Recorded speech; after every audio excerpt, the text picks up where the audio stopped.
Salut tout le monde, je fais ma pub au début, comme ça c'est fait, abonnez-vous, mettez des pouces bleus, commentez si vous aimez mes vidéos, merci. Aujourd'hui, on va parler de Buffy contre les vampires. C'est une série américaine de 144 épisodes en 7 saisons, créée par Joss Whedon. Diffusée en France du 3 avril 1998 au 17 octobre 2003 sur Série Club. Puis sur M6 du 3 juillet 1998 au 13 mars 2004.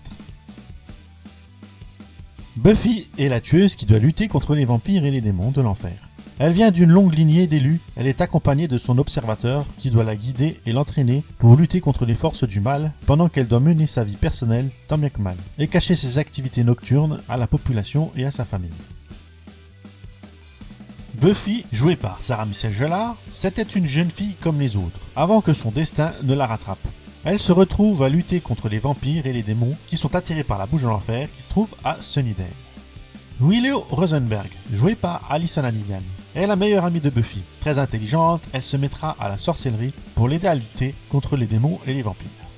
Alexander Harris, joué par Nicholas Brendon, est le troisième membre du Scooby Gang. Il sert souvent d'appât, il aide comme il peut car il n'a pas de pouvoir particulier, mais il est toujours là pour aider les autres. Rupert Giles, joué par Anthony Stewart Head, c'est l'observateur de Buffy. Il est le bibliothécaire du lycée. Il va nouer une relation de père de substitution avec Buffy, alors qu'il n'est pas censé le faire. Angel, joué par David Boreanaz, c'est un vampire doté d'une âme et le premier grand amour de Buffy. Oz, joué par Seth Green, il sera le petit ami de Willow, et bien plus que ça. Dawn Summer, jouée par Michelle Trachtenberg, est la sœur de Buffy. Elle cache un secret que je ne vous spoilerai pas, et elle apparaît assez tardivement dans la série. Joyce Summer, jouée par Christine Sutherland, c'est la mère de Buffy. Elle élève seule sa fille, et elle ne la comprend pas, la trouve trop indisciplinée, et c'est bien normal, vu qu'elle ne connaît pas les secrets de Buffy. Le maître, joué par Mark Metcalf, est l'un des plus vieux vampires. Il a fondé l'ordre d'Aurelius pour enrôler de nouveaux adeptes. Il le vénère, il possède un pouvoir d'hypnose, il est le méchant de la première saison. Spike, joué par James Master, il arrive en saison 2. Il veut tuer la tueuse pour l'ajouter à son tableau de chasse. Il restera à Sunnydale pour le reste de la série. Le maire, Richard Wilkins III, joué par Harry Gruener. Il est le méchant de la saison 3. Il veut devenir un démon pour être immortel. C'est lui qui a construit la ville pour les démons. Je vais pas passer toute la liste des personnages en revue car elle est longue. Là c'est un aperçu, il y a d'autres personnages importants dans la série, à vous de les découvrir ou de les redécouvrir en regardant les épisodes. Je vous mets quelques photos pour vous rappeler des autres personnages. Joss Whedon a eu l'idée de ne pas faire de visage humain au maître pour que l'on comprenne que c'est un très vieux vampire. Pour son style, il aurait dû avoir de la barbe et les cheveux longs. Mais Mark Metcalf a soumis l'idée de s'inspirer du film Nosferatus le vampire de 1922. Et il l'a emprisonné sous terre juste pour que la confrontation entre Buffy et lui n'ait lieu qu'au dernier épisode de la saison. Le manteau en cuir de Spike venait d'un grand magasin de mode. Il a coûté 2000$. Mais pour les besoins de la série, ils ont roulé dessus plusieurs fois avec un camion afin de lui enlever l'apparence du neuf, qu'il ait l'air d'avoir été porté depuis de nombreuses années. Robbia Scott, qui jouait la prof du lycée, Jenny Calendar, a quasiment le même âge que l'une de ses élèves, Cordelia Chase, qui est jouée par Charisma Carpenter. Robbia Scott est même plus jeune de quelques semaines par rapport à Charisma Carpenter. Joss Whedon a eu l'idée de Buffy en se rappelant toutes ces blondes nunuches qui se faisaient tuer en premier dans les films d'horreur. Il se dit qu'il devrait leur donner une meilleure image en créant une blonde avec un fort caractère qui saurait se battre. Alyson Hannigan a déclaré que Joss Whedon leur avait demandé à elle, Charisma Carpenter et Sarah Michelle Gellar qui voulaient être rousses, car les trois actrices sont à la base brunes, et Alyson Hannigan a tout de suite dit oui. Pour créer les effets numériques des vampires qui partent en poussière, cela coûtait 5000$ à chaque fois. Joss Whedon voulait faire son épisode musical dès la première saison, mais la chaîne WB a refusé. Il a fallu qu'il attende de passer sur la chaîne UPN pour pouvoir enfin faire cet épisode 7 de la saison 6, que le spectacle commence. C'est lui-même qui a écrit toutes les chansons. Ce fut l'un des épisodes les plus appréciés de la série, et beaucoup d'événements sont abordés tout au long des chansons. Emma Gofield n'avait pas été choisie en premier pour jouer Anya. Une autre actrice avait été contactée pour le rôle, mais elle a refusé car ce n'était que pour 2 épisodes seulement. Sauf qu'à la fin de la 3e saison, Anya devient un personnage régulier de la série. Grosse erreur pour cette actrice. Ryan Reynolds s'est vu proposer le rôle d'Alex, mais il a refusé car il a très mal vécu ses années de lycée, et ne voulait pas se remémorer ces moments en jouant à un lycéen. L'acteur Danny Strong, qui jouait Jonathan, a d'abord auditionné pour le rôle d'Alex. C'est Sarah Michelle Gellar qui a proposé Michelle Trachtenberg pour jouer le rôle de Dawn, car elle avait apprécié de jouer avec elle dans la série La Force du Destin en 1994. L'actrice Christy Swanson, qui a joué Buffy dans le film, ne s'est même pas vue proposer un rôle dans la série, et Sarah Michelle Gellar a passé le casting pour jouer Cordelia Chase, comme Bianca Lawson, qui jouera le rôle de Kendra. Charisma Carpenter, elle, a auditionné pour Buffy, ainsi que Juliette Benz, Elizabeth Ann Allen, Julia Lee et Mercedes McNabb. Elles ont toutes eu un rôle, autre que Buffy. Katie Holmes et Selma Blair ont aussi été envisagées pour Buffy, mais il n'y a pas eu de suite. Nathan Fillion, lui, a passé le casting pour jouer Angel, mais il a eu le rôle de Caleb. Et James Master n'a pas voulu passer le casting pour Spike, il ne l'a fait qu'après avoir vu le dernier épisode de la saison. Et quand il a été passé son casting, il avait pris un accent texan, qui a été abandonné pour un accent londonien en VO. La production a demandé à Nicholas Brendon d'arrêter de faire de la musculation, car il ne voulait pas qu'Alex ait l'air trop musclé à l'écran. La série était bien prévue pour s'arrêter à sa 7ème saison, mais UPN a demandé une 8ème saison à Joss Whedon, qui a accepté, et c'est Sarah Michelle Gellar qui a refusé de remplir, et la série s'est bel et bien arrêtée. Pour créer le personnage de Cordelia et Alex, Joss Whedon s'est basé sur des personnes qu'il connaissait. Pour Cordelia, c'est une amie de lycée de sa femme, et pour Alex, il s'est inspiré de lui-même. Et d'après Nicholas Brendon, c'est pour ça qu'il a toutes les bonnes répliques de la série. Pour Drusilla, il s'est inspiré du top modèle Kate Moss. Sarah Michelle Gellar et Alyson Hannigan sont les seules actrices à apparaître dans tous les épisodes de la série. Nicholas Brendon a été absent que d'un seul épisode, de la saison 7, et il n'y a que 7 épisodes sans aucun vampire dans tout le show. Seth Green et Shimon Lao sont les seuls à avoir joué dans le film et la série, mais Seth Green s'est vu ses scènes coupées au montage. Toute la saison 1 a été tournée avant la diffusion télé du premier épisode, ce qui leur a permis de refaire certaines scènes, comme celle du premier jour où elle va à la bibliothèque et qui a été filmée au dernier jour de tournage. La plupart des acteurs n'aimaient pas tourner les scènes dans la bibliothèque, car il fallait beaucoup de temps pour mettre en boîte les dialogues. Ils ont tous fêté le jour où elle a explosé dans le final de la saison 3. Et d'ailleurs, la bibliothèque ne contenait que des vrais livres. C'est le lycée de Torrance, en Californie, qui a servi de lieu de tournage des 3 premières saisons. Il avait déjà servi pour la série Beverly Hills 90-210, et pour quelques films comme Elle est trop bien, Cursed, Bruce Tout-Puissant et quelques autres. Le personnage de Dawn avait été écrit avec des pouvoirs de télékinésie et la capacité de parler aux morts, mais c'est une idée qui a été complètement supprimée de la version finale. Le producteur David Fury a dit dans les commentaires du DVD que Sarah Michelle Gellar n'aimait pas jouer des scènes où elle rigole aux éclats, car elle trouve qu'elle ne sait pas les faire et que ça sonne faux. Alors du coup, David Fury, pour la faire rager, lui a écrit des scènes de rire à chaque fois qu'il le pouvait dans la série. Les parents de Buffy n'apparaissaient pas dans le pitch initial de la série, mais ça rendait l'histoire compliquée. Alors Joss Whedon a ajouté la mère dans un rôle régulier, et le père ne fera que très peu d'apparitions. La mère de Buffy, Joyce Summer, est jouée par Kristen Sutherland, qui a choisi son nom de scène en hommage à Donald Sutherland, qui lui a joué dans le film Buffy. Et ce film n'a rien à voir avec la série, il a été fait à partir du scénario de Joss Whedon qui a été complètement modifié pour en faire une comédie. Kristen Sutherland voulait quitter la série après la saison 3. Joss accepta et l'a fait apparaître que dans 5 épisodes de la saison 4. Il lui a demandé de revenir en saison 5 pour faire disparaître définitivement son personnage. On voit souvent le caveau de la famille Alpert dans le cimetière de Sunnydale. Ça fait référence au nom d'un producteur, Mark David Alpert. Je ne sais pas où il voulait en venir avec cette référence, mais c'est un peu glauque. Le prénom particulier que Joss a donné à son héroïne Buffy est l'abrégé d'Elizabeth en anglais. Et cela fait aussi référence à un Buffy Coat, qui est de la fraction d'un échantillon de sang non coagulé après centrifugation, qui contient la plupart des globules blancs et des plaquettes. Son nom de famille, lui, vient de Cyclope dans les X-Men, qui est nommé Scott Summer. Joss Whedon est un grand fan des X-Men et lui a aussi donné les traits de caractère d'une X-Men, Kitty Pryde. Tom Lank a joué 2 rôles dans la série, celui de Andrew Wells, le plus connu, où il faisait partie du trio, et il a aussi joué le rôle de Sirius, le serviteur d'Harmony en saison 3. D'après Nicholas Brendon, lui et Sarah Michelle Gellar auraient proposé une idée de scénario pour la saison 7, où ils auraient une romance ensemble, mais l'idée a été rejetée pour garder la relation entre Buffy et Spike. L'épisode 10, Un silence de mort de la saison 4, est basé sur un cauchemar que Joss Whedon a fait. C'est le seul épisode qui fut nommé aux Emmy Awards. Et dans celui-ci, on suit les démons Gentlemen qui privent les habitants de Sunnydale de la parole pour pouvoir tranquillement faire leur rituel. La première actrice à avoir été maquillée en vampire est Julie Benz. Ça lui a causé une réaction allergique et elle ne pouvait pas garder longtemps les 6 couches de maquillage nécessaires à la transformer. Spike, Oz, Faith, Wesley, Jenny, Joyce et Drusilla devaient tous mourir rapidement, mais leur personnage étant intéressant, ils se sont vus rester dans la série bien plus longtemps que prévu. Angel, lui, était censé rester mort après la saison 2, mais la chaîne de télé WB, sentant la bonne aubaine, a demandé à Joss de le ramener en saison 3, pour lui donner son spin-off.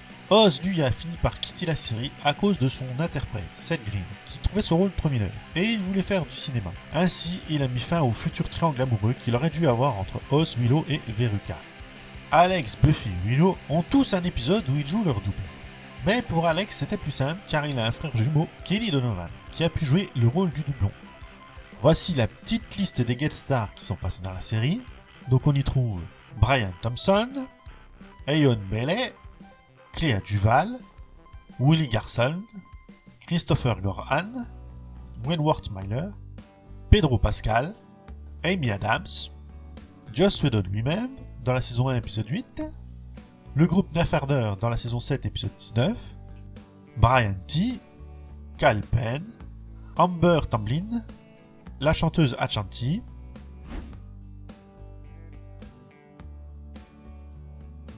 le film dont est adaptée la série est réalisé par Frank Ruller-Cusey. Et c'est un scénario de Joss Whedon. Ce film est vraiment pas terrible, malgré son casting. C'est une comédie pas terrible, vous pouvez vous en passer complètement. Il ne reste que l'idée principale du film dans la série. Pas la peine de s'attarder dessus. Pour le spin-off d'Angel, je ferai une vidéo à part sur son univers. Il y a plein de choses à dire, et je n'ai pas encore revu la fin de la série, d'ailleurs. Donc je vous ferai ça dès que je l'aurai vu en entier. Attaquons-nous aux comics de Buffy. C'est comme souvent dans ce média un bordel sans nom à comprendre. Ils sont publiés chez Dark Horse Comics depuis 1998. On commence avec les Buffy the Vampire Slayer classiques de 1998 à 2003, qui ont pour auteur principal Andy Watson. Il y a d'autres auteurs, mais je peux pas tous les citer, sinon ça va vite devenir incompréhensible. Ces comics reprennent plus ou moins les histoires dans les épisodes et les développent, où ils s'attardent sur des personnages en particulier. Il y en a 63, on peut les trouver regroupés dans des omnibus qui sont au nombre de 7. Dans ces mêmes omnibus, il y a des courtes séries de comics comme Buffy Promo et Buffy Mini-série avec divers auteurs, dont James Master qui en a écrit un. Ensuite, il y a les Tales of the Buffy de 2002 à 2009 avec 15 titres, regroupés en 2 volumes. Tales of the Slayer et Tales of the Vampire. Là, il y a Joss Whedon en auteur, et Amber Besson même, celle qui jouait Tara. Et bien d'autres. Ce sont des histoires de tueuses à différentes époques. Les contes des vampires, eux, c'est exactement le même principe, mais avec des vampires, à travers les époques. Après, on trouve la suite officielle de la série live en comics, avec 5 saisons de plus, de la 8 à la 12, avec Joss en auteur et beaucoup d'autres. Ils sont aussi parus d'abord en petits comics, puis regroupés dans de plus gros volumes. Je veux pas tous les citer, il y en a pas mal, on n'en finirait plus. En plus de tout ça, il y a des comics spécifiques sur Faith, Angel, Willow, sortis en même temps. Plus une autre série de comics nommée Fry de 2001-2003 sur une tueuse vampire en 8 numéros, écrite par Joss Whedon et qui est sortie en un gros volume, Fry the Future Slayer. Ça se passe dans le futur, comme le nom l'indique, à New York où les vampires se cachent dans des bidonvilles. On arrive enfin à la dernière sortie chez les éditions Boom Studio, qui ont rebooté tout l'univers de Buffy, en le transposant dans notre époque, mais en gardant l'apparence des acteurs pour leurs personnages. C'est le même principe de publication que Dark Horse, ils sortent d'abord des petits comics puis sont regroupés en livres plus gros, on en est déjà à 4 volumes, depuis le commencement de la série en 2019. Et ils ont aussi cédé à faire des one-shots sur Angel, Willow et d'autres, pour tout bien compliquer. Et ils rééditent en plus les anciens comics sous le nom de Buffy Vampire Slayer Legacy Edition. Le tout est trouvable en français, certaines séries sont pas encore finies, ce Panini Comics a du mal à les sortir. Je vous mets la fiche Wikipédia en lien qui essaye de démêler tout ce bazar pour ceux qui ont rien compris de ce que je viens de dire. Il n'y a pas de série animée Buffy, juste un pilote qui n'a pas abouti. Le reste des vidéos qu'on trouve sur YouTube ne sont pas officielles, c'est fait par des fans. Et il y a aussi pas mal de fanfiction, même quelques parodies, dont DX en film et en BD. Pour les romans, il y en a 49 et 7 en série, écrits par des auteurs qui ont participé aux comics, entre autres, et ils reprennent aussi souvent les pitchs des épisodes. Il y a quelques histoires inédites, et ils sont sortis chez nous aux éditions Fleuve Noir, entre 1999 et 2006. On peut trouver aussi un livre nommé La nuit je suis Buffy Summer, mais là c'est un peu à part, c'est un livre jeu de rôle, écrit par une française, Chloé Delhomme, chez Gamebook. Pour les jeux vidéo, le premier jeu qui est sorti sur cette licence était sur la Game Boy Color en 2000. C'est un jeu de chez Game Brain par THQ. C'est un beat'em all en 2D, qui se passe durant la saison 4 de Buffy. Elle doit tuer des vampires, il ne se passe rien, il n'y a rien de spécial, comme un peu tous les autres jeux. Le deuxième est sorti sur Xbox en 2002, c'est aussi un beat'em all, mais en 3D de chez Collective, par Electronic Arts. Le troisième est sorti en 2003, c'est toujours un beat'em all, mais en 2D de chez Natsum, édité par THQ, où on va y affronter le roi Darkul. La même année est sorti Chaos Bleed de chez Eurocom, édité par Vivendi Games sur PS2, GameCube et Xbox. C'est encore un beat'em all en 3D, celui-là il était pas mal, je le possédais et j'y ai joué un bon moment. Le dernier jeu est sorti en 2009 chez Beast et édité par 505 Games. C'est toujours un beat'em all en 3D sur Nintendo DS. Il y a aussi 2 petits jeux pour téléphone portable. Bon là je vais pas m'attarder dessus puisque je ne les connais pas du tout, j'y ai pas joué. Et je n'ai pas l'intention d'y jouer. La franchise est très fournie. Je crois même que c'est l'une de celles qui a le plus d'objets dont j'ai parlé sur ma chaîne. À voir avec Goldorak. On y trouve des figurines d'action relativement bien faites et d'autres très moches. Beaucoup de figurines ou de statues. Tous les classiques qui passent, de la tasse au poster, du réveil à la parure de drap, du jeu de rôle au jeu de cartes, des reproductions d'armes, à plein d'autres choses. Il y en a pour tous les goûts, tous les choix, toutes les orientations, il y a de quoi faire. Vous pouvez refaire tout votre appartement à l'effigie de Buffy si ça vous chante. Les musiques de la série sont composées par Christopher Beck, Thomas Funker, Robert Duncan.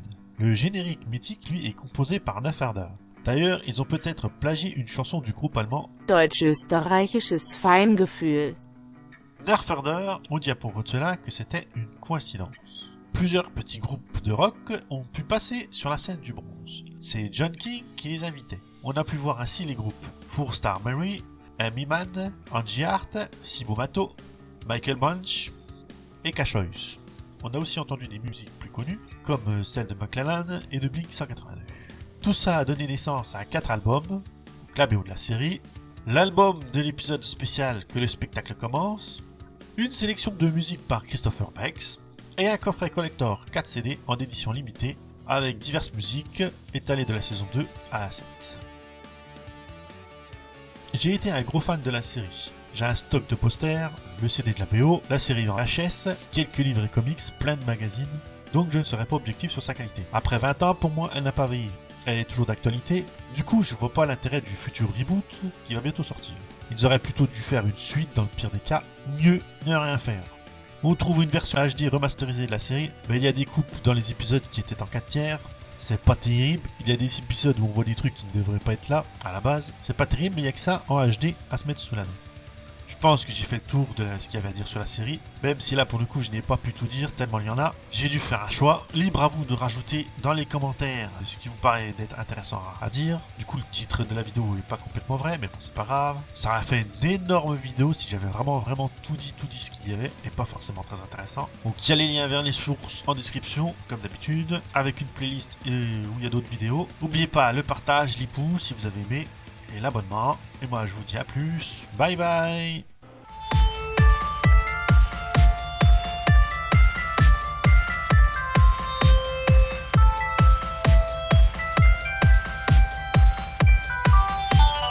Dutch Ostarschuss, je sais pas comment ça se dit, je vous mettrai machin Google là qui me dit à la place.